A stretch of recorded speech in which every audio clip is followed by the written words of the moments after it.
I can't believe that I've woken up on this strange golden planet, this strange golden moon with castles. Where are we? And I don't know. I'm here, but I woke up and I'm in a big tower, and in front of me I have a bunch of notes about a strange comic called Homestuck. That's so strange. And with me, also on this golden planet that has just now woken up. Yeah. Wait. Who is ET? Where are we? I'm scared and lost. You can fly, ET. Did you know that? Why? I don't know, but you're on the golden world. You're on Prospit now. I also have notes on Homestuck. Whoa! I don't know where those came from. Did you subconsciously write those notes on Homestuck as a way to get back at your father for liking clowns?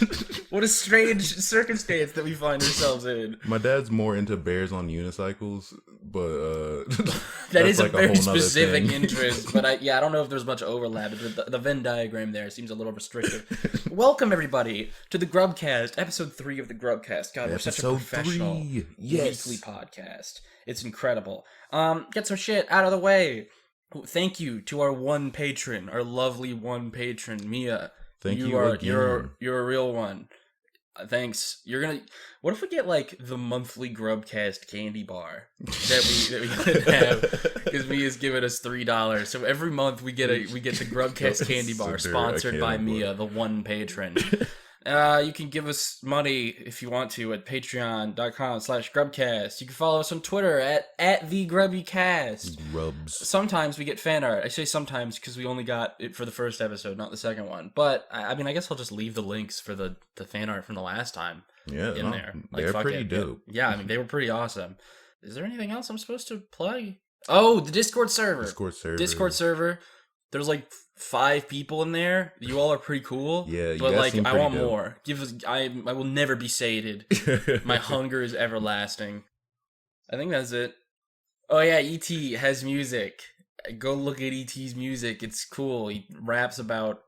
Please do. I don't know. I like making music sometimes. Really, just whatever I'm feeling. Music doesn't need labels and stuff. That's cringe. Homestuck. All right. But I'm cringe ironically, so it's cool. All right. We're good.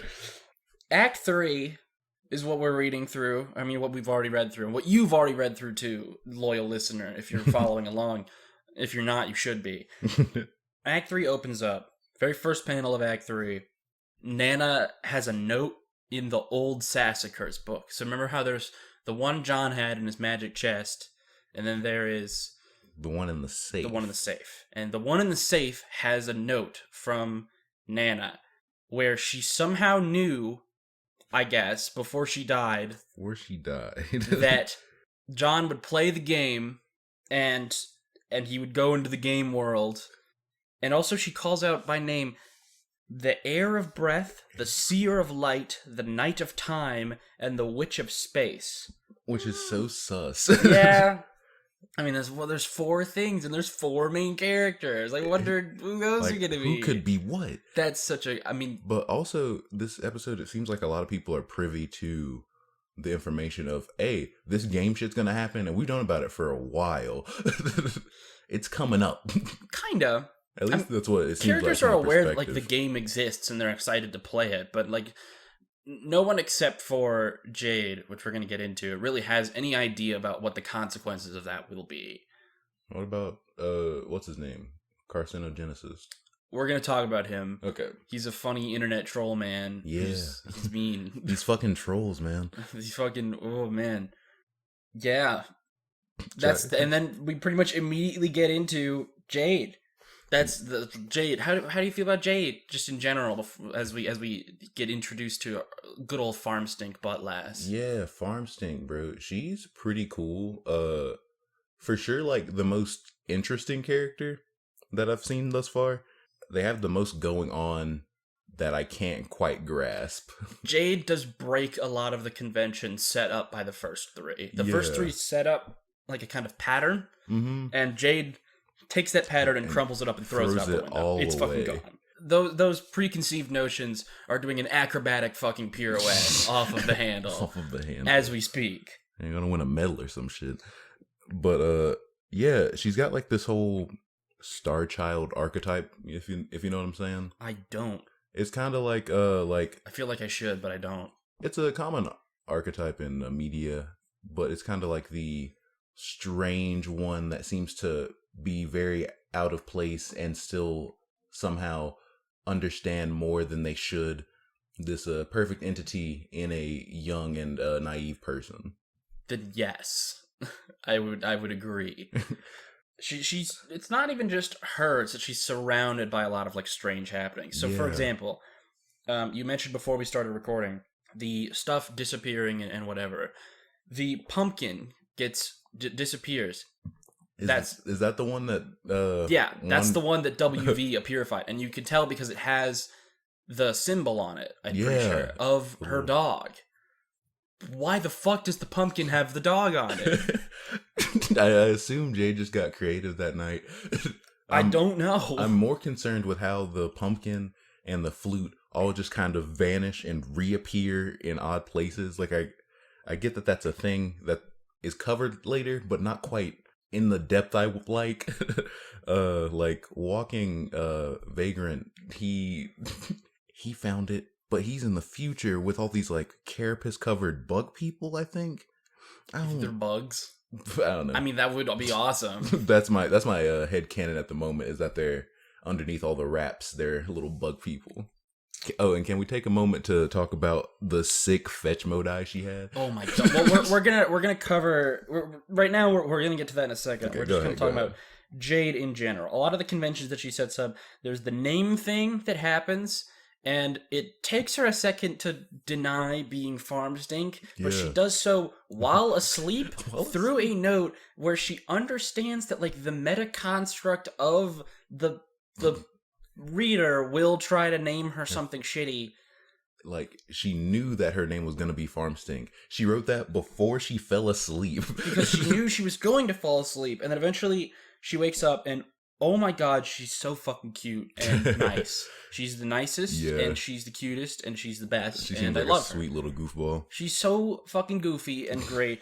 She's the only one that actually does the you know how all the kids, when they're introduced, they get like act like a whatever and do a thing. Yeah. Right? She's the only one that does it. Actually, she's so hyped to that. fertilize those plants, but not in a feces related way like John. Just actually. But yeah, she just has fertilizer. Like, because she does plants. Feces?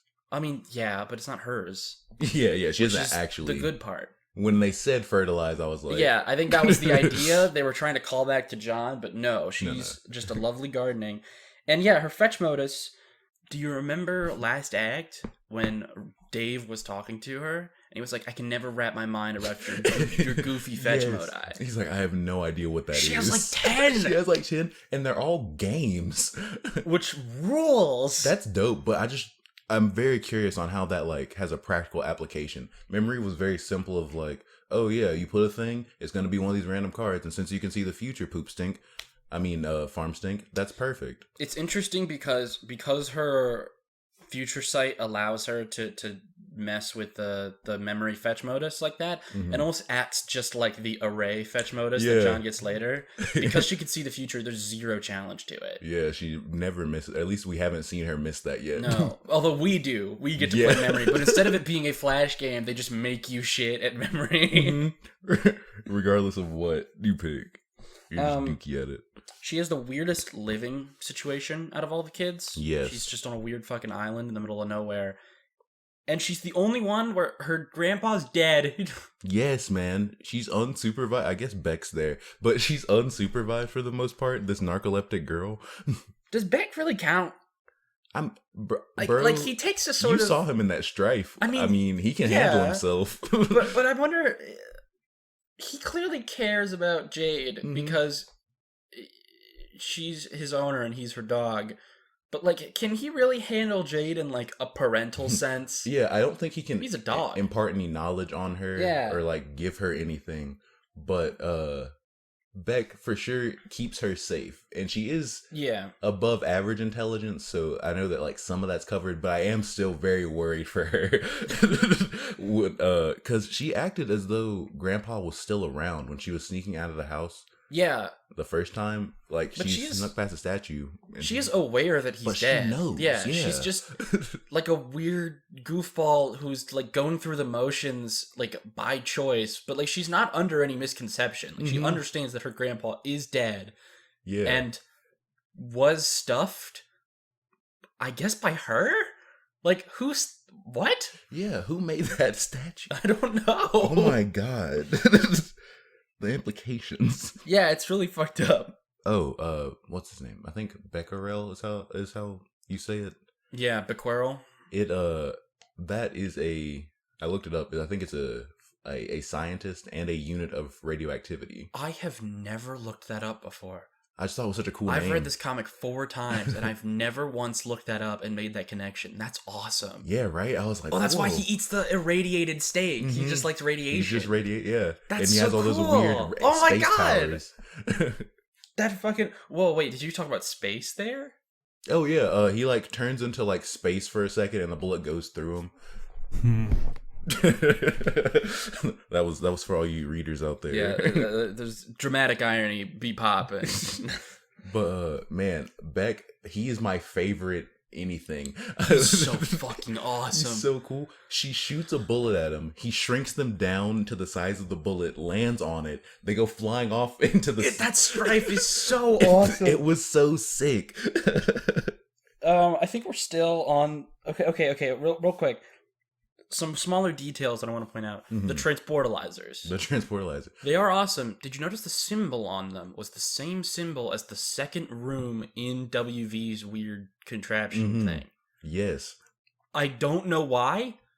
I think it's because it has to do with, like, a purifying. Mm-hmm.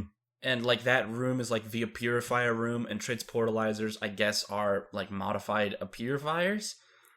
But... there may be some greater connection than just that, like them just being the same machine, because specifically her pumpkin ends up with a wandering Vegemite. I'm just going to keep coming up with new ones. I can never remember the original one. I'm not going to tell you. I'm just going to let you keep going. I'll try not to mention him too much. Just call him the mayor. Oh yeah, the mayor. Yeah. That's what he is. Yeah, the mayor. Oh yeah, the Gat Specibus. Her Specibus is just a gun. Oh man. Oh, she's a furry as well. Yeah, also, I have that written down also. Yeah, I wrote down furry Jade in all caps. Farm Stink, for sure a furry. Yeah, but she doesn't like fursuits. Absolutely not. Yeah. But she has a whole moment where she goes out of her way to be like, God, what it would be like if I could be a wolf. What would that be like? Oh, man. I would love to be a fauna of anthropomorphic persuasion. Oh, the Manthrochaps. What the fuck is a Manthrochap? Those little anthropomorphic plant guys, I think. I think they're... Well, the one we saw was Mr. Coxcomb. Yeah. Which is a type of plant. Yeah. Oh... Well, he's a plant, but then also, I thought, like, a frog, kind of? Huh. I don't know. I could be wrong with that. I could see that. Like, he had, like, a little... He had, like, a little frog situation, but they're also very, very well-groomed. Mm-hmm. They're all well-dressed individuals, yes. But, yeah, when I first heard it, Mr. Coxcomb, I was like, are they making a funny? Like, is it supposed to be funny just because they said cock? No, I don't think so. That's Dave. That's the Smuppets. Yeah. That's what the Smuppets are. The Smuppets. Oh, man, that also... Anyway, wrong episode. She has... Oh, okay, here's the other thing. The design on Jade's shirt. Mm-hmm. Did you see... how it's like you think you made the best choice, and it came up with like a poll results. Mm-hmm. People actually did there was a poll on what which one that was real. So like the theme of in-depth audience participation is continuing with like a lot of these very interactive flashes. Obviously, the fact that all the audience is putting in the commands, and now like genuine polls. Like literally like vote the audience on what you want Jade's like shirt design to be, I guess. There was a little in her magic chest, or her chest of gizmos and gadgets. My favorite thing in there was the magic cue ball. I'm so glad you brought that up because I have that written down as well. Nice. I love that it's the magic 8-ball, which is a common household item, gives you these terribly vague answers and is just wrong sometimes. She said most of the time when she tested it, but this magic cue ball is perfectly correct, but has no portal to view through, so you'll never know what it says. You'll just never know. That's great. Keep that in mind. That's a perfect shitty D&D weapon. That's a really item. Great like D&D item, yeah. Like if you could figure out how to see into it, you'd be set, but Oh, this is, I think, when you start doing the matching, like we talked about before, Mm-hmm. and I like they play hot cold, Yeah. and then when you fuck it up enough, congratulations, you advance your matching skill to the new level, Yukon Hero, Legacy of the Frostbite Amputee. You are cold, like frigid. Yeah. Is the fruit sentient? Is that ever gonna come up? The fruit is alive, dances and it has a face. No, I don't think it's like I don't think it's ever relevant. It's just a thing that's part of it. It just contributes to Jade's like general aura of like quirky confusionness. Yeah, she's like quirky, but not in an annoying way. Yeah, she just happens to naturally be very weird. Yeah, like all of her weird gadgets, the refrigerator, which is obviously a shortened refrigifyinator or whatever they called it. Refrigifyinator. Yeah. I feel like fourth wall breaks were less common with the other characters. Yeah. Like Jade seems to be playing with that fourth wall like it's a joystick. There was some general fourth wall breaks kind of as part of the comic, but like tied to Jade a lot. Mm-hmm. There is a lot of like weird fourth wall audience like interaction, like more directly with her. And that's kind of ties into some stuff later, less directly, but more just like thematically. I have something interesting I wrote down. It's after Dave's Drive, so I think first we should talk about the trolls. Well, at least that's what I have next. I think it's a while before the trolls show up. Yeah, man, I guess I just didn't have anything to say because I wrote down where the first troll dialogue is. I'm pretty sure. I think I just saw it when she was on Pester Chum, like she was texting I think John and Dave, but I saw.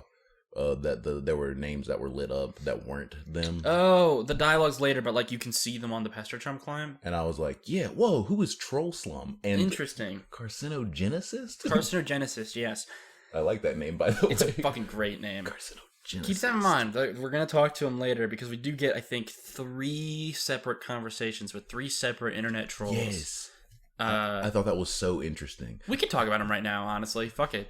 Carcinogenicist is a gray boy, and he talks in all caps constantly, and he's very mean, and we only get a couple sentences from him. But I will let you know right now, he is incredible, and I love him. He's great. He's fucking awesome. He seems like a cock. He's terrible, but that's what makes him great. Oh, okay. He's terrible in an ironic way, which makes it cool. And then you get Grim Oxid. Yeah. Fuck. Grim. I just call him Grim. That's way the fuck later. Yeah. That was way later. Yeah, but there's Grim. I have it written down. Grim Oxyatrix. Something like that. And she just got done having a fight with Rose, but she's texting her months before the comic started. Well, to tell her that, hey, I just got into a fight with you. How you doing, bro? We should hang out sometime. It seemed like her message was generally that of peace, but they had just got finished fighting in the future. It was less one of peace. It was more just, you're fucking stupid. I can't believe how stupid you are. I'm going to continue calling you stupid. There was a lot of that. And then Rose immediately understands exactly what she's talking about. So if she talked to Rose in the future, how is it possible that she could have come away from that conversation thinking that Rose was dumb? Because like she's just not. Yeah, Rose is an intelligent character. It appears to be one of the most like, as proven by this conversation, soundly logic based intelligence. Like they seem to be unless like Rose was fucking with her. I don't know, because at that point, if it's in Rose's future, then Rose would already know this person and would be comfortable fucking with them. We'll just have to wait and find out. It was so confusing though. So like. They start roasting each other back and back with this like levels of sarcasm that I almost had an aneurysm trying to decipher. They roast the shit out of each other for a while, and then the idea of friends comes up, and Grim says, "Yeah, you were just telling me about it in that fight a couple minutes ago," and she was like, "Oh, we're still role playing like this is what's happening? Okay, whatever." Do you think I may have mentioned that in the future based on this conversation we're having now? And probably. I love that. Like, and then they're friends. And now they're friends. And it's great. But at some point in the future, they won't be because Rose is dumb? I don't... They have incredible chemistry. Like, this conversation reminds me a lot of, like, that first conversation between Rose and Dave in Act 2. Like, their specific personalities bounce off each other really well to create incredibly entertaining dialogue. Because they live in depths of sarcasm and irony. And then the third troll... Adios Toreadores, I think, is his name. And talks with Dave and does such a shit job. God, Adios is the worst. He's the worst. He sucks. He's like, yeah, I'm about to fucking troll your ass, I'm bro. I'm gonna fuck your day up, dude. And Dave's like, wow, bro, you're a piece of shit. So awful. And that's what leads to the quote of, I'm gonna skip to it. Oh, I don't know if I have it written down. I remember posting in the Discord somewhere. No, we're in the thick of it now. I'm feeling pretty friggin' matrimonial all of a sudden. Matrimonial, yes. Which we are such in a good the quote. shit. Yeah, we're in the shit. So that's mainly the 3 trolls we've seen so far. There will be more. They can view the character's reality almost like we can. Like, they can just, like, see the whole timeline, or at the very least more of it than they can, and interact with them at any point in it, or at the very least further back in the past. I'm glad that that's going to come up. I feel like that's for sure going to be a thing that'll get examined in depth, so I don't have to, like, rack my brain or worried about something that may never be an issue again. Yeah, no, it'll definitely come up. Those are the main 3 trolls we see, so we'll get back onto the chronology. And we'll talk about them, I guess, a little more in depth as they come up in the chronology. But yeah, those are the 3 internet trolls so far that can just kind of show up at any given moment and knock on your door and be like, hello, it's me. Hey, yo, loser, I want to roast you. Back to Jade. Jade also checks MSPA and sees John and goes, looks like he was just finishing up some sort of weird tangential intermission here. Whatever it was, it clearly advanced the plot in no relevant way whatsoever. Tune in next week for intermission where nothing will happen. But it's going to be awesome and you're going to enjoy it a lot, but nothing happens in intermission. I'm excited. Though they do have me hooked right now. All this plot. Oh, yeah. It's pretty fucking sick. And that's when we hit Dave Strife. The Strife. Oh, God damn. Before we get into that. Okay. Hold on. We're going to, let's edge the audience a little bit more. Yeah. Wouldn't it be cool if we talked about Dave Strife? It was so sick. So when Dave is trying to hit up Jade, but she's asleep, he says the line, he's talking about a fursona he's creating. And he says the line, prowling low to the ground, like I dropped my keys in the dark. It just his analogies kill me every time. He comes up with some of the strangest shit. Connections I just like, they're so simple but so just eloquently executed. I love it. His dialogue is incredible. I love the way he's written. Was that it? Yeah, that was really all right. cover. Dave Strife. But Dave Strife. Dave fucking Strife. All right. This music rules. Yes. This music fucking rules. This is the first Strife. The Strifes up until now have been kind of like abstract representations of like what it started to get more literal, like with Jade and whatever. But this is the first time where it's just like I'm watching a fight scene that is choreographed and it rules. Yeah. They are going at it. He's going at Lil Cal, and like you can see like Bro's shadow like moving in the background, like moving Lil Cal to fight him. He's like puppeting Lil Cal to fight Dave, and the music. Beat down Strider style. Ooh. This song fucks. Oh my god. Oh my goodness. And Lil Cal is just absolutely fucking horrifying. He continues to be, I think I called him like a slasher villain in the last episode. He continues to be just like weird, like Bro really has a lot of investment in making Cal seem sentient. Mm-hmm. I wonder if that'll be relevant. No way. I wonder if that'll be relevant later. It probably is, man. But the other day you told me a spiral would be plot relevant. And I wasn't lying. I know. The spiral shape is very important to the plot of Homestuck. Anytime I watch anything, I'll have an idea for like 2 seconds and I'll be like, oh, no, that's ridiculous. And then I'll think, wait, no. The other day, the other day he told me air would be relevant. And that's going to be plot crucial later. And look, the breath of air. It's like Here we are. It's like when Smash Ultimate came out and the first DLC fighter was Piranha Plant. And you're like, oh my god, they could put anything in. They could literally put anything in this video game. It's like that, but 2009. So that's Dave Strife. And then we switch back to Jade, and this is important. At this point, the comic is switching back and forth between character points of view so fast it is genuinely hard to keep track of what's happening. Yeah. it is constantly like it'll flip back and forth between like Jade, then Dave, then Jade, then like Rose, and then John in the past, and then Jade again, WV, and then WV, and then we're watching Princess. Dave fight again, and it just constantly switching back and forth. I think there's like 4 or 5 stories going on simultaneously while we're in. And there will be more. It's just gonna be a bigger juggling act. Oh yeah. I have written down, is Jade a Doc Scratch? What? I know that she can't be because she's like one of the like big 4, but at this point anything can be Doc Scratch. Maybe don't Cal. know who this is. Yeah, I honestly have no idea who he is or like what he means to the plot. I mean more just like, is this person gonna be the big reveal? Like, you know, like is this gonna be like, you're just constantly waiting for the other shoe to drop? Yes, I'm just like, oh my god, is this it? No, okay, not this one. But maybe. But something that threw me off was the narrator says, Jade, be the other girl. As if that was an active choice Jade could make. And then the camera turns to Rose's story. And I thought that was like... I think that's just a bit. Okay. I think that's just a bit. Because reminder earlier on, like... It would be like, be the imp and get the fuck out of there, and like, you get to like be from the perspective of the imp for like 2 pages. I think that's just a bit. I don't know if that's. I was thinking, does Jade hear the narrator's voice like John heard WV?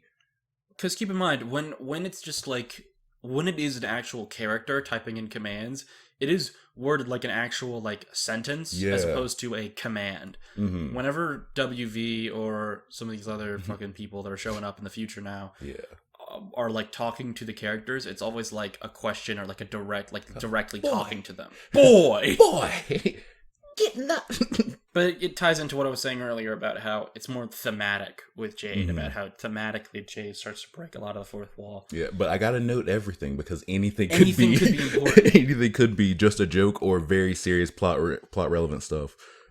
Yeah, with Jade, we go back, we get to see a conversation that Jade had in the past a while ago now with Rose, like months beforehand. Mm-hmm. And basically, we now know that, or no, sorry, not months beforehand. I'm thinking of something else. This is earlier in the day. This is earlier in the day before John starts playing the game with her. So this conversation takes place like before we start the comic. And basically she's saying, hey, today you're going to play the game. She knows that Rose will lose internet. She knows all of this shit. And she talks about it as if she's been telling them, like, hyping them up about this game that hasn't come out yet. Like, hey, this is the day. This is when we do that thing.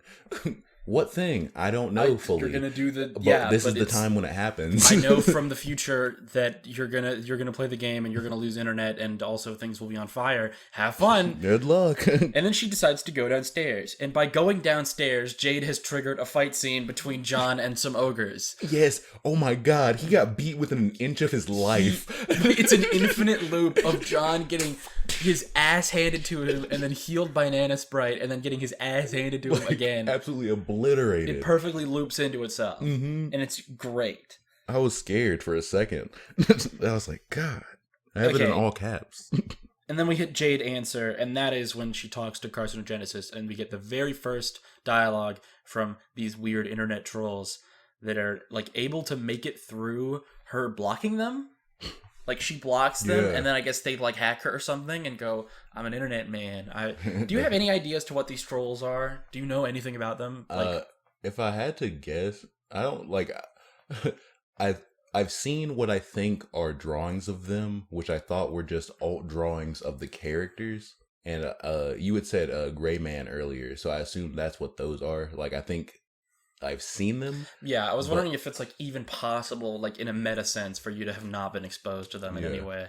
You're on the right track. Outside of that, I think they are internet trolls, but that's not what we view it as. Like they are internet trolls in the sense that they bully people online, but I think they're also like a species of some kind that is like apart from human. Holy fuck. They're like a whole thing, it seems like. There are so many things that you've just gotten like spot on out of nowhere. Sick. Holy fuck. Oh my goodness. They seem very weird, and I don't know what their motives are, but they do seem bad guy-esque. That is like a soul read that you just nailed out of fucking nowhere. Holy shit. If I had to guess, they're like you know how like the kernel sprite split up? Yes. Well, it was like light and dark side. All the main characters seem to be very like all white, like in like scheme, and then these guys are like dark and gray. I was thinking maybe something like that. Interesting. But these are just all fan theories. We'll see. I like the speculation though. That's what I want to see. yeah. I want to have as many of those as possible. That way, eventually, I have to get one of them right. Yeah. And then, I mean, it worked out at the end of last episode. Holy fuck. Yeah. We'll talk about that when we get to S Enter. We switch back to Rose immediately, because again, we're just switching all over the fucking place now. Mm-hmm. Rose is going down into the underground lab that her mom opened up in WVSN. Remember, in WVSN, her mom opened up the lab underneath the Jasper's, like, tomb. And then she goes down in there and finds the SkyNet laboratory. Yeah. Which... All right, Hussy, we get it. You like Terminator. All right, you got it, buddy. But before that, actually, we meet the male princess, Peregrine Metacamp. Oh, I only start mentioning her when she when we start to play as her. But you're right. I think they show us a quick glimpse of her, and then she pulls that knife on a giant worm. Yeah. I think, and I was like, oh, who is this? Yes, there's more like WV Carapace people hanging out in the future. Yeah. She makes it to this guy in that lab, which I want to point out, reminder that remember in Nana Sprite's like kind of exposition dump to John about the game, she mentioned that like chess planet, that is Skaya. That is Skaya? Skaya is like the chessboard. Oh, yeah, okay. So this lab is in Earth, not in the game, but is still like responsible for monitoring the game in some way. Oh yeah, another conspiracy theory I got. SkyNet. That was a Terminator reference, which just so everybody knows, Molten hasn't seen like a lot of movies. Fuck you! I hate you. I don't know why. Hate you so much. I know why, but I don't want to dox him like that. But he hasn't seen a lot of movies. My parents were very Christian, didn't let me watch good things. I didn't expect you to get the Terminator reference. Like I have it like written down here. I was know like, what he the probably fuck hasn't seen Terminator Terminator. is. I know what Terminator is. Yeah, but like I didn't know like how well you knew what that was. Oh my god. But yeah, so Skynet is Doc Scratch evil AI that is created from the game. Like the game is AI and the devs were like, we'll just put it out anyway. We won't delete that bug. I think that's we'll get to that. Okay. I'm getting somewhere though. We switch back to Dave. Dave Abscond. This is outside of Enter. This is my favorite animation of the act. I have watched Dave Abscond so many fucking times. It is so cool. It's so cool. I just have written down Wombo combo. Oh, that ain't Happy Falco. Feet. That ain't Falco. Yeah, Dave gets his shit kicked in. Yes, man. It is brutal. The song is like slightly different. It's beat down around 2. Bro has Kamina glasses, and I want to point out, Bro is literally Kamina.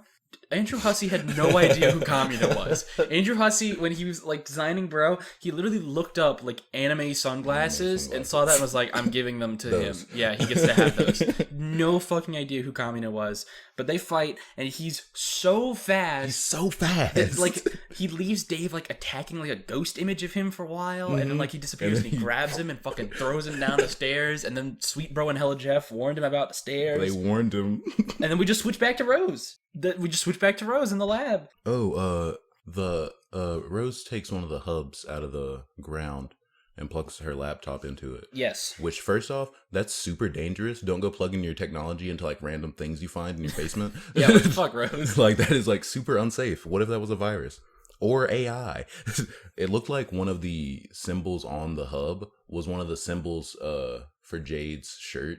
Oh, really? Yeah, it was like a little that. like nuclear atom. Oh.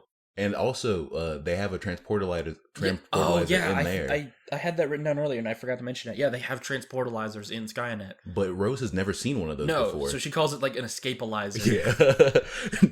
And she thinks it just vaporized her cat. Yeah, until she found it on whatever that thing was. But I'm assuming this base is at the very least somehow tied to Jade on her weird planet by herself. But I guess Grandpa and Rose's mom know each other, because Rose's mom knew about the base and wasn't like freaked out about it, I don't think. Yeah, I mean, she opened it up. Yeah, so like it's definitely strange. Did you notice that the hub that she pulls out as well is labeled number 413? Just another little. Yeah. And in that lab, Rose finds like a big terminal that tracks all of the meteors that are falling. Mm-hmm.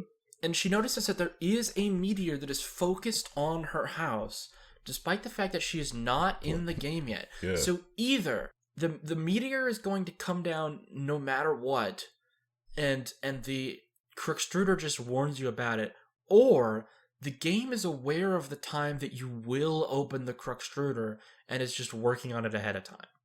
It was already like it is aware of what you will do in the future of when you will open the Crookstruder, and therefore is now sending the. It's one of the two. It's gotta be, yeah. Oh man. And then we switch again. And John and Nara kick those ogres' ass, and it's really cool. Because Rose now has internet again, so she drops a fridge on one of them, and he gets like launched into the oven, and then comes out of the oven, and it's that motherfucker with the pogo hammer, bro. Yes, the pogo explodes hammer, into fruit gushers, which evolves into the wrinkle fucker. Oh, we'll get to the alchemy section, bro. Oh my god, the fucking alchemy. Oh, also, a man who doesn't get enough credit for all his hard work, Dad Egbert. Oh my god, he has hands. He was fighting with literal demons. He's fucking going at him. Didn't bat an eye. No, he was winning. He was winning. He's an absolute force of nature. You cannot contain Dad Bert. This is the first time we see him like actually try to fight something. Like he tries to give John that cake, but like actually try to attack. And man, I was impressed. It was fucking incredible. And then we get to see the Peregrine Mendicant. We finally get to like play as her for a bit. Yeah. Male princess. Yes, and I wrote down her quote, "The male is the one final hope for resurrecting a dead planet from its ashes, and the letter carriers are the brave soldiers of God in this righteous crusade. They are the defenders of the light, of knowledge, free communication, and the exchange of ideas. They are the bold toters of all those little papery conduits of freedom, the white postmarked angels that whisper a message on their deliverance, a promise to the yearning. There is hope yet. Liberty, reason, justice, civility, edification, perfection, male!" Oh my god. I've never been so hype about male in my life. So hype about male. It's so great. Oh my god, I love Homestuck, bro. I love Homestuck. It's so fucking sick. She also has a weird little viewport terminal. Yeah. In her like Apple thing. And she sees Jade on it, and similar to before, she recognizes Jade, just like WV recognized John. He was like, oh, it's her. And then Jade is surrounded by some, like, green energy. This is, like, I guess in the future, similar to, like, we saw Dave's, like, with that Sprite. We still don't even know what the fuck's going on there. We still haven't seen that Sprite. And then, like, the green energy from looking at Jade blows up the terminal? Like, what? Is that a paradox? Is that causing like some sort of like temporal problem? But just looking shouldn't. I guess. I just can't imagine what caused it. I don't know. I just got the male person blows up. Well, she doesn't blow up. She's fine. Oh yeah, but it was just kind of like what happened. Yeah, the command was PM miraculously survive, and then she did. It was great. Switch back to Jade. Jade's dad is dead, or grandpa is dead. He's fucking dead. He's a dead thing. She has a whole conversation where she screams at him and then gives him some little hearts because she actually loves her grandpa, but they're arguing. Yeah.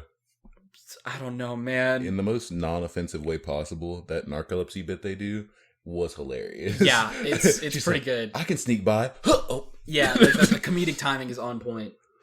And then it was a psych out. The they don't treat the narcolepsy like disrespectfully. Oh yeah, I just like I'm not sure where the line is. I just want to cover all my bases. I guess that's fair, but I don't think they. I think they're just making it clear, like, oh well, she has this thing, but like they don't ever like. It doesn't feel very mean-spirited. Yeah. You know? It just feels like, oh, well, that was the worst possible time for that to happen. Fuck. I didn't feel that way, but what if some trolls get online and find our podcast? Oh, man, yeah, and they're like, fucking... Actually... What if Carcinogenicist finds our podcast? He'll bully the heck out of us. Yeah, oh no. And then we switch back to Rose. I was like, man, is she gonna shoot her grandfather? So we switch back to Rose. The secret lab has a purifier in it that what the fuck? Yeah, what? And she tries to purify Jasper's, but that would cause a paradox. And then it creates ghost slime like we saw with the pumpkin. And then Jade says, this appears to be some type of equipment to figure out the science of ectobiology. John's pester chum handles ectobiologist. He used to be ghosty trickster. He used to be ghostly trickster, but these fucking trolls kept trolling his ass too hard. and then as she's watching Jasper's tells her the secret because Jasper's can talk, I guess. I don't know. And then gets purified by who? Because Rose didn't purify him, and WV definitely didn't purify him. So who the fuck did? Who's purifying stuff out there? He's gone, and then exists like in some way that the purifier can't even view him anymore for like 3 weeks, and then shows up on the beach and he's fucking dead. Like they can't. What happened in that time? I don't know. I'm so curious. Oh yeah, I have exactly that written down. Did Jasper just not exist for a week? Where did he go? I guess. Who purified him? Yeah, who purified Jasper's? And then we find out, then we go to John. Yeah, well, we get the biggest plot twist in the entire comic. Yeah. With John. He's just a normal businessman. He's a normal businessman. John's dad is not into clowns. He's not that into clowns. He's just been into clowns. He just thought John liked clowns, and he just wanted to be nice. He just wanted to be a nice boy to John. And that makes me love Dad Egbert even more. So wholesome. And that's why he has the serious business app. You know, he keeps all his serious business on his PDA. So that way... And do you remember when John first picked up the PDA, he was like, there's a surprising lack of clowns. Yeah, he was also shocked then to see it. But now he knows, his dad is just a normal guy. Even in his darkest corners. He just really liked pipes and Barbasol. And he finds his birthday presents? Or is that later? No, that's in the same room, yeah. Yeah, but I think it switches out for a while after we have the flash animation. They cut back to John's dad, and I say, John's dad really has the hands. He has fucking hands. and we specifically get to see it from the perspective of Jack Noir. Yes, and I want you to point out, he's not Spade Slick though. But Spade Slick was the member of the Midnight Crew. Okay, fake MSPA that was written in universe to be a MSPA, and Jack Noir looks exactly like Spade Slick. Him. Okay, cool. I'm glad that was. I was like, man, am I like and racist to these characters? No. They have the exact same design. Face. And just to put this in perspective as well, this is the only time where the naming of the character, there's these strange orange fingers typing on a keyboard. Mm-hmm. Like what? What is what? Agent. What is? And then specifically the orange fingers type state name and rank, and then that is the command. But these orange fingers are typing the commands of the website. I assumed it was some higher up texting Archagent Jack Noir, but why would he need to know their name and rank? Also, it wasn't the Black King who we see for a second, I think. When he's naming himself, right after that, he's like, put that hat back on. Yeah, it's the Black Queen. Okay. I knew it had the same exact face as the Harlequin doll, and it had these black bony fingers, so I was like, oh, that's probably just the evil version of whatever went down. Oh, I do want to point out as well, when we switch over back to John's dad, it does say, on a dark planet behind an impenetrable veil of darkness. I want you to keep that in mind for later on in this episode, because we're going to bring that up again. Okay. That word choice is important.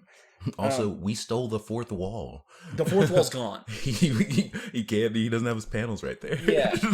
And I do think it's funny that where the fourth wall would be is where the comic panel is. Yeah. So it's almost like we're looking through the fourth wall at him. Mm-hmm. And I think that's a really... clever framing. I do like that little. He hates little that fucking clown hat. Yeah, I also think it's funny that the evil forces, like, just because he's on bad guy team doesn't mean he likes the whole jester thing. Yeah, it's like the prototyping happened. They prototyped the clown suit, and then like the Black Queen is now just like saying, you all now need to wear clown shit. This has to happen. This is what we do now. Yeah, this is now this is our brand. And it seems like he was still dedicated to the queen, but I wonder how much autonomy. Stupid, lousy, wise and just leader. Wise and just leader. But I'm curious on like if how much autonomy or like agency they have. Like, can they not do that? He obviously took off the hat when he was told to. So how far away can he stray from the rules of his own volition? Could they join the good guy side? We do get to see more Jack Noir, and that is kind of explored a lot. So put a pin in that. We will get to have answers to that type of thing. More fetch modi. Oh, this one he gets the array. Oh, yeah. We'll switch back to John. John gets to finally rake in that sweet loot. Yeah. We get to see what it was. And I think that's literally one of the things. Open # sweet loot. Yeah, he gets the array fetch modus, and he's like, this is a little bit too functional. Yeah. It's time to combine all my shit so that now I have... You now have an array of distinct Q stacks. Shit's just getting even more ridiculous, and I love it. It's great. It's fucking awesome. Oh, he also gets that cute little suit. Oh my god, the suit! He gets the suit with the shoes, and he combines the suit later, and it fucking rules. Oh my god! Becomes the most drip. Yeah, oh my god, John has such drip. But then he gets into an existential crisis about Betty Crocker. Yeah.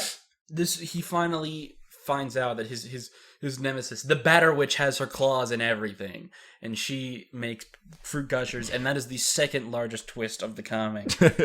And then we switch back to Jade, and Jade is now fighting back. This is the first time we get to see her dog. She's referenced her dog up until now, but now we get to see Bequerel, and she fights him, and she does all the weird space shit that you were talking about earlier, and they fucking ride on the bullet, and they go to space, and then she makes... Also, you know how all the strife words start with A? Yeah. All of Jade's strife words start with AR, because she has a gun. Yeah. Until it finally... ends in ARF when she plays fetch with Beck. Oh yeah, that was so cute because the dog's adorable. mouth is just like, womp. Yep, he just fucking eats it. As his. We switch back to Rose. Skynet Lab is unestablished. Yeah, it's unestablishing. It has been unestablished. Oh, it's already okay. No, it is unestablished. We get to see it be unestablished by the meteor, and it's brutal. Jade goes to sleep and starts to dream with the robot. Oh yeah, her dream robot. Which is honestly pretty handy for how severe her narcolepsy seems. Yeah, she can still like get stuff done while she's asleep. Stuff. And she can finally play the guitar that she has enough. She didn't have enough arms for. She dreams up new arms, and that's when we finally get to see like. Okay, hold on. When we get to that, I'm gonna talk about it because it's pretty fucking cool. She starts to dream. She gets the dream robot. She's flying around, and then we get to see the trolls messaging John. She has a conversation, or we get to see a conversation between her and John in the past, where John says that the trolls have been trolling them for years, and that's why he changed his chum handle. Okay, wait. Then we switch back to PM, right? Or we switch back to WV, and WV gets the package from her because she knew where to put the package for him to accidentally purify the package to him on purpose. And then he has to deliver it to Male Princess. Yeah. Like things have gotten so like complicated to the point of ridiculousness already. Shit's fucking like Act 3 is where it's completely bananas, and it's beautiful, and I love it. But yeah, I got did Jade send a present to the mayor from outside of time? So he could deliver the present to Male Princess. Not outside of time. How would she know? Later, we get to see her. She knows the future. We get to find out at the very end. Or not at the very end, but we get to find out how she knows the future. But she knows the future, so she knows to put the present next to the cable to where he will accidentally purify the present and the cable, so that way he can then deliver it to Male so that way he can, because it's John's present, and that way Mail Lady can sendificate the package back to herself as a child to like cultivate her love of gardening. So she's essentially fulfilling the time loop. She now loves gardening and knows who and is introduced to all of her friends. Yeah. And the only reason why is because she's now had to go through and like close this time loop in order to make herself be able to have her friends. Yeah, she had to go back. It's a whole weird thing, and it fucks, and it's awesome. While she's floating around on Dream Planet, she runs and finds another tower that John's sleeping in. Hold on. We're getting a little too ahead here. Bad. Go ahead. Real quick, before we get to SJ Dream Arms, John like subconsciously drew on his posters? Yeah, what was that about? I'm gonna be honest, no idea. Like up until now, like, you know, I'm kind of saying like, whoa, that's crazy. What's that about? But like, I know what most of it is. I don't know if this is relevant like at all. That's so weird. I don't remember. It might be, but like, it's fucking strange and kind of out of nowhere. And like, it's one of the few times in early Homestuck where I'm like, how would that even work? Come on. What? Yeah. What is that? And what would that even mean? Yeah, but why could John not see it before, and why did he do it? I guess now, like the way Rose explains it is that like he's been into his dad's room, and I guess like has come to terms with his feelings about his dad, and so now he can see the. I don't know. I don't know, man. Okay, yeah, and then we get Jade dreaming up the arms, bass the bass solo, and we get to see. All right, this is important. The Golden Moon prospit. That is right next to Skaya. It orbits Skaya.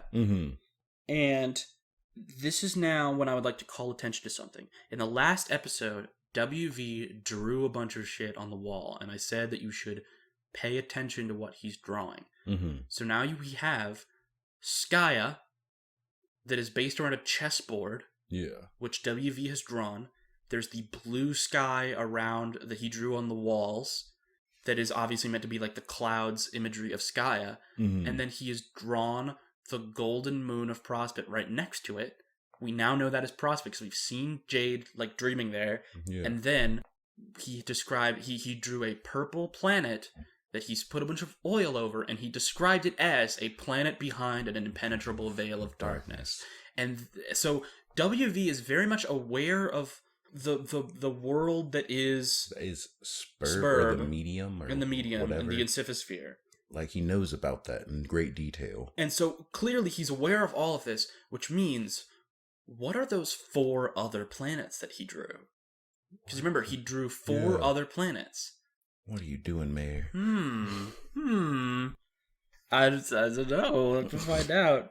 Oh yeah, and Dreaming Jade, when she dreams, her shots are this is important as well.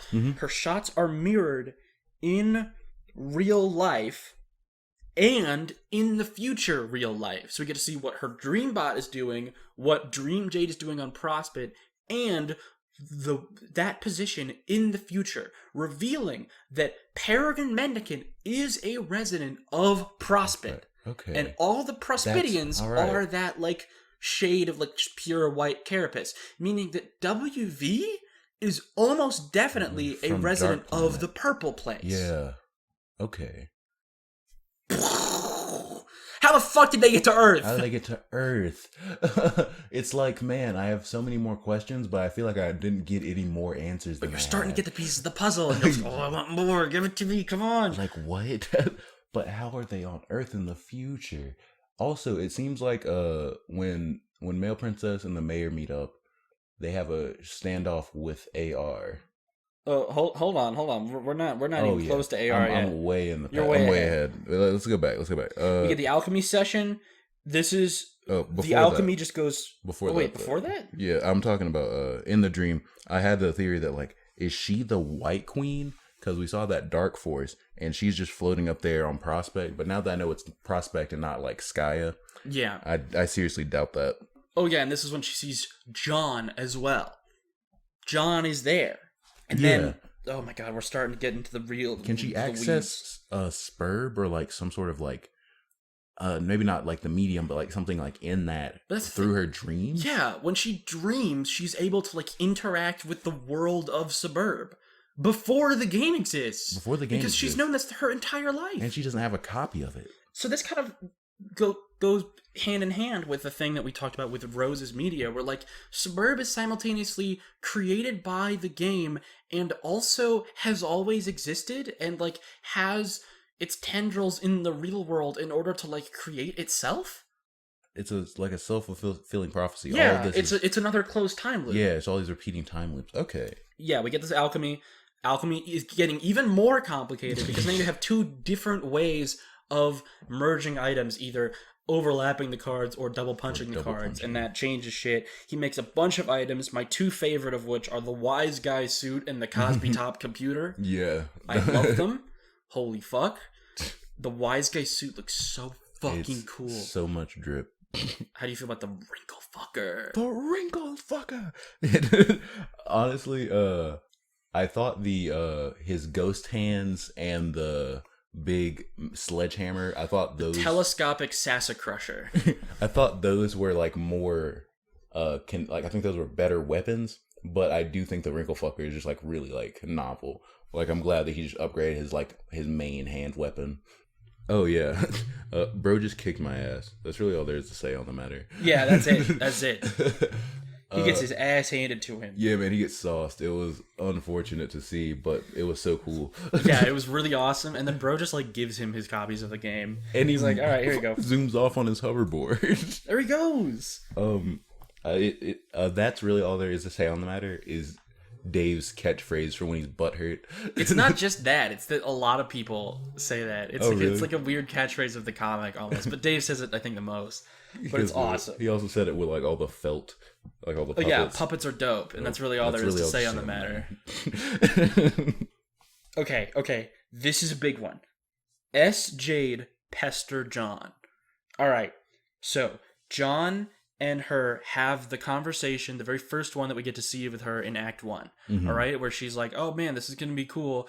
Oh, there's a meteor outside my house. What's going on? And we were talking about, well, why is there a meteor around her house? Right?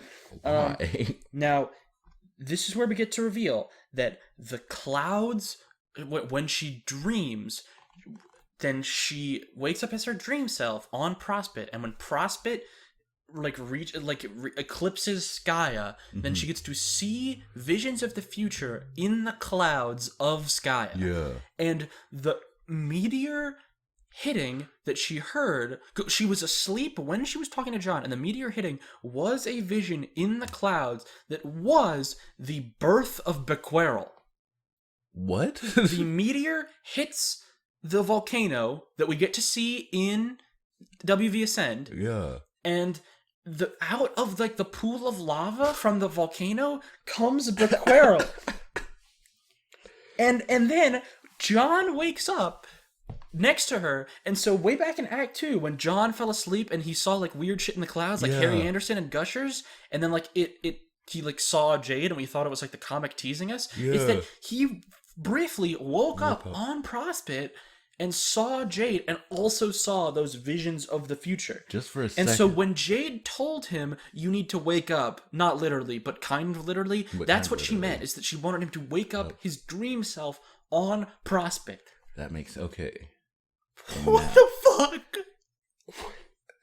It's so cool, man. It's so cool. I fucking love Homestuck. Fuck yes, Andrew Hussey, you beautiful man. Yes. These closed time loops are they're a wild ride. Jesus Christ. And then she wakes up and she's like, all right, Beck's asleep.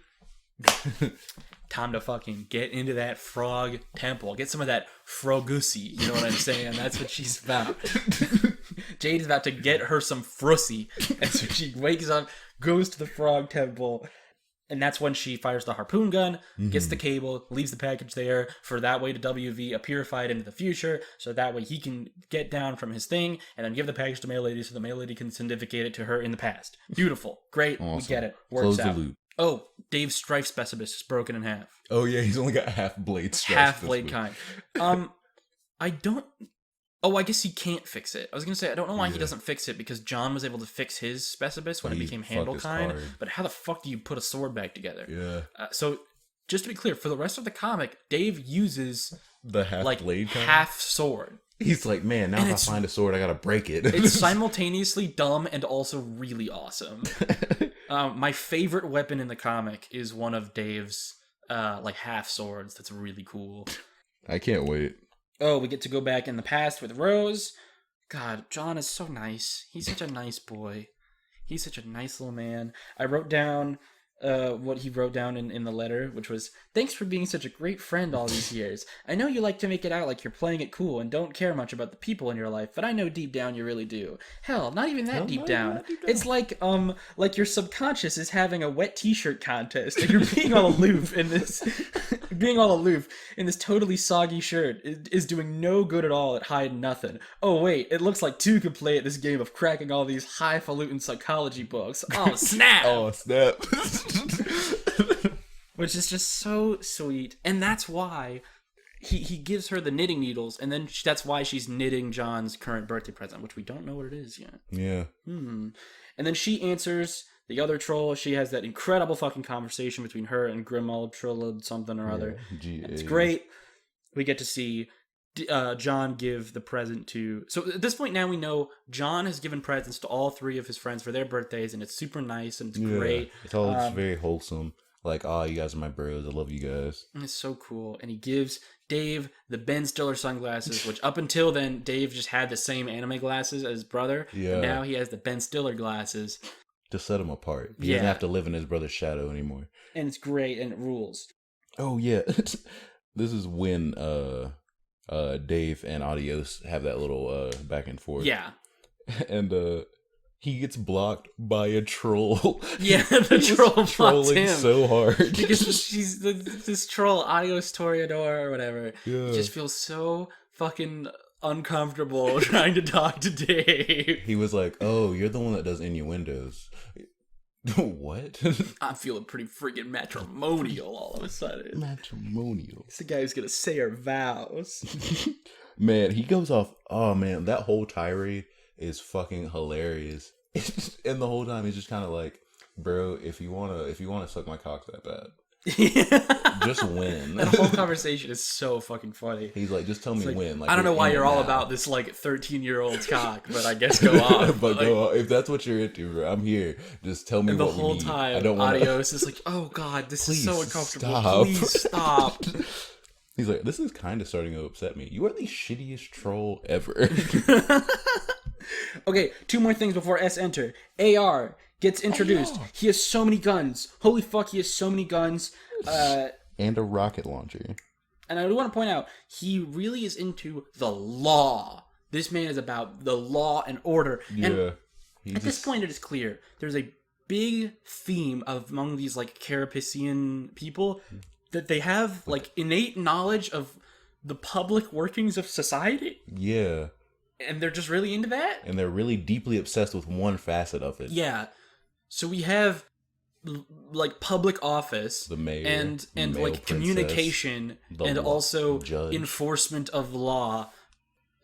Are they like gonna build a society? Or maybe they're made to build a society. Yeah, maybe. Like maybe they're like, that's just like their species are designed to fill specific roles. Or they're like designed to run like Prospit or whatever the dark planet is. Yeah. I'm not gonna say the name yet because we don't know it. But I don't know it.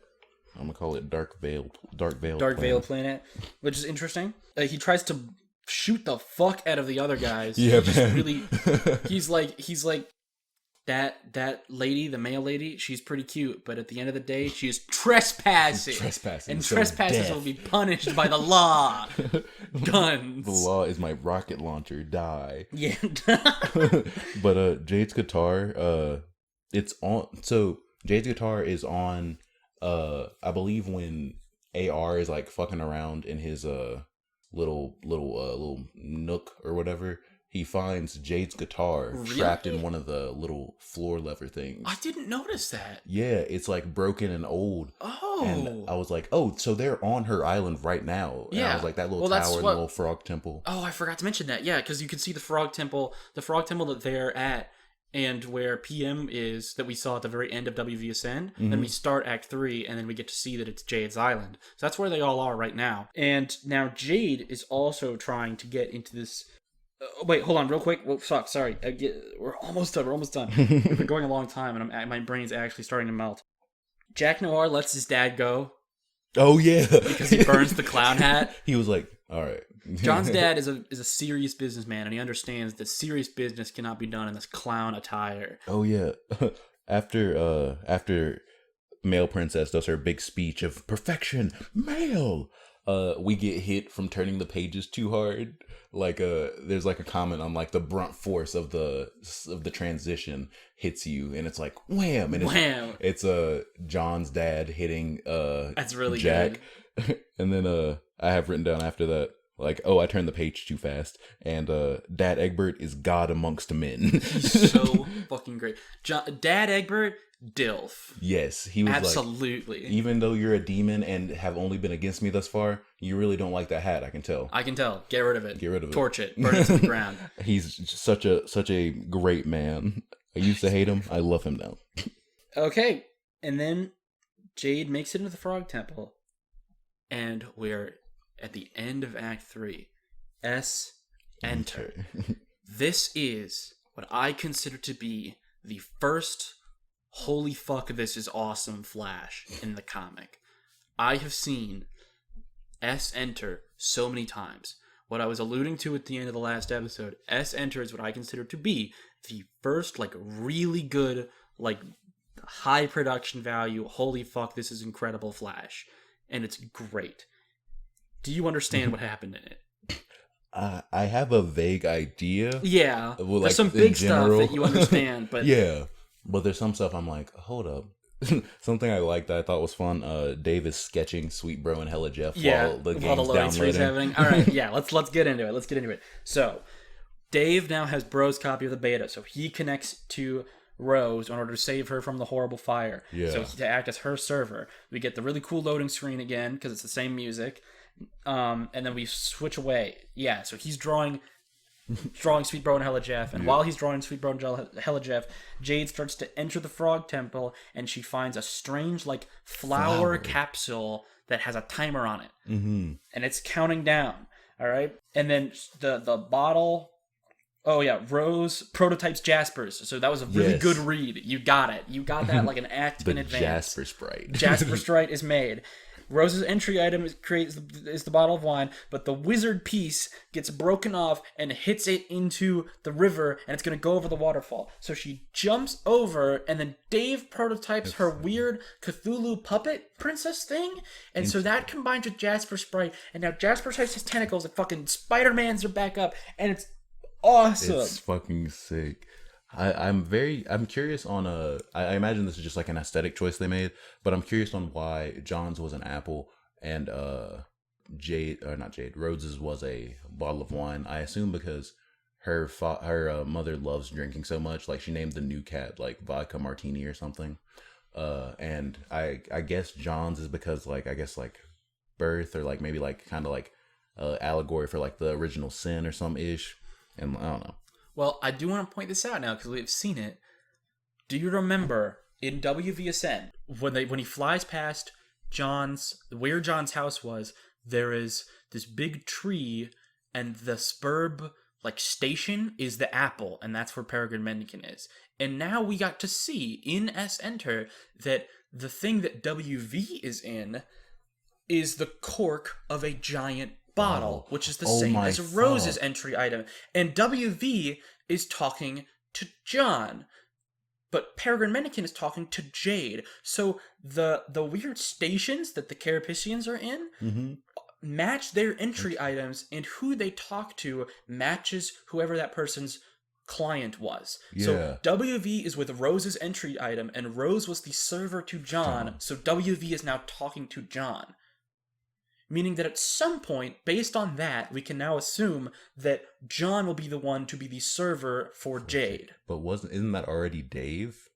No, Dave is Rose's server. Oh, Jade. So then we can assume that Jade will be Dave's server, and then John will complete the loop by being Jade's server. Yeah. So that's a pretty big thing that's like shown off like right here, kind of indirectly. And that's when we start getting to a lot of the indirect stuff. Or not indirect, but like the weirder shit. So we get to see now in Enter, in the very last page of Act 3, we get to see the note from Nana Sprite in the very first page of Act 3. It's a really cool like bookend thing that I like. She was writing the note in John's own copy of Sassacre's, not the one in the safe. Yeah. Oh, I was thinking that's just the same copy, and it's like a time loop. Yeah, thing. it's a time loop, which means so it's not that Nana knew the future; it's that she like knew she was gonna die already and wrote it as if she was that not dead. And what the fuck? Holy shit!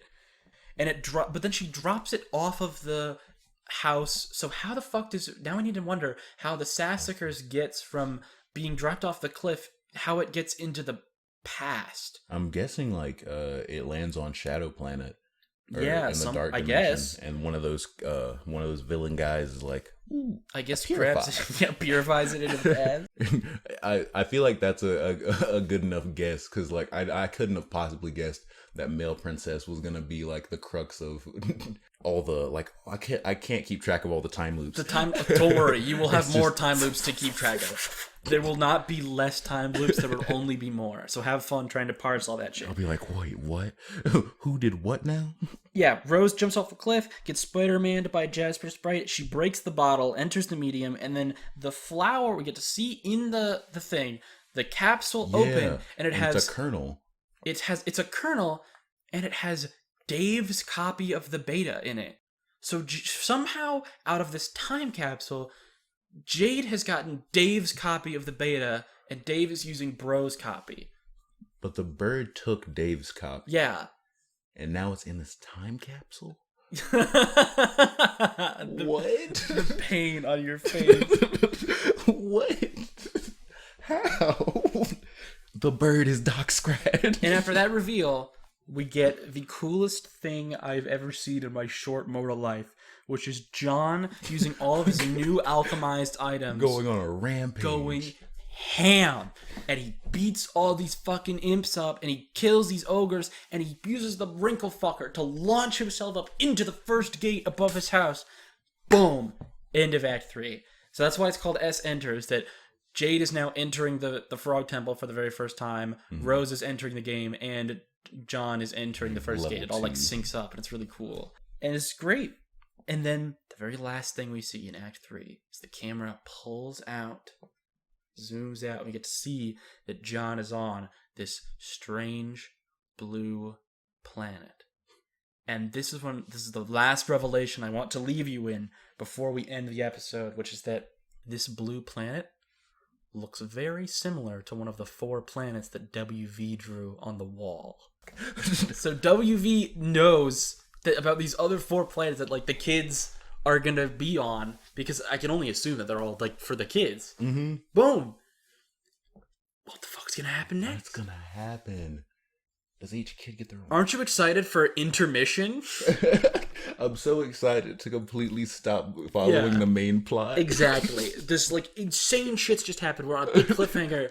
Get ready for like 250 pages of like something that is completely not relevant. Completely unrelated. But it is great. Yeah, I imagine it's going to be a fun time, but I feel like the whole time I'm going to be like, damn, oh my God, I miss my boys. What happened to John? What's he doing? Oh, ET, goodness. What are your thoughts on Act 3? Act 3, Do you think it retroactively makes Act 2 a lot cooler? Yes. That was a very fun read. I enjoyed Act 3. I think I'm finally starting to like I'm getting like a spoonful of like how this is. Before I was very in the dark, but now I feel like I'm getting more and more pieces, and I'm actually starting to be able to like piece things together. But I'm still I'm only learning how much I don't know, if that makes sense. Yeah. But that's exciting. Oh yeah, for sure. I am really excited for whatever happens after the intermission. I'm gonna write notes on the next episode. I'm still gonna be hype about it, but oh man. I want to know. I want to get back to the story. It's gonna be sick. Oh my God. For my ending statements here, Act 3, when I was first reading this comic, S Enter is what really sold me. Because up until now, I've been having a nice time. It's been really great and awesome. But S Enter is the moment where I was like, this is something that I really love. That really solidified the attachment for me. S Enter is really special. I've watched it countless times over the years. I love it. Whenever I listen to Suburban Jungle, I can envision like what's happening in S Enter along with the song. It is a really special thing for me. And we're getting into like the golden age of Homestuck. What we're getting into with Acts 4 and 5 is widespread. People that really like what comes after them still think that Act 4 and 5, this is prime Homestuck. This is the peak of the comic that we're getting into. And Act 6 is very controversial. Some people really hate it. Some people really like it. I'm kind of in the middle. There's some stuff about it that I really like, and there's some stuff about it that I don't think is that good. But no matter who you talk to, even if you talk to people that are die-hard, I love Act 6 and the epilogues and weird post-canon shit, no matter who you talk to, like Act 4 and 5 is the peak. Mm-hmm. We're getting into some of the best shit in the game that you've ever seen, and you better be fucking looking forward to it. The real spicy stuff. Absolutely. We're getting into that spicy curry. I am too excited. And there we go. But yeah, thanks for coming out. Everybody, this has been GrubCast. Next week, make sure you read through... Oh, hold on. Let me check the pages. All right. We're going to be reading through all of Intermission for next week. So read through pages 1,154 through pages 1,357. So read until Act 4 starts and then stop. I know you're not going to want to. You're going to be like, damn, I want to see what's going on in Act 4. We're doing Intermission for next week. I wonder if they're going to be like, in the middle of Intermission, just kind of give us like glimpses of what's happening in the story. We'll see. I'm very curious. But in order to complete the framing device, yeah, man, how we're going to get home? Oh, shit, yeah, you're right. Planet. I forgot. We're on this golden planet. Oh, no. That's strange. Wait, what is this? Is this some type of strange portal gate that looks like a spirograph similar to the logo of Homestuck? It looks, yeah. I don't know what we call it. It seems like things appear. Oh man, I wonder if it's an appear. Oh no, ET just disappeared in thin air. He's been appearified somewhere else. And before I am inevitably appearified, I will shout my last words to the rooftops. That being, make sure to check all the links in the description for all the things like the Twitter account and the Patreon and the fan artists from last episode and the Discord server. Go there. We're lonely in the Discord server. Oh god, I can feel my body starting to disintegrate as it is appearified and sendificated somewhere else. Oh god, I leave you all with one last goodbye. Wow.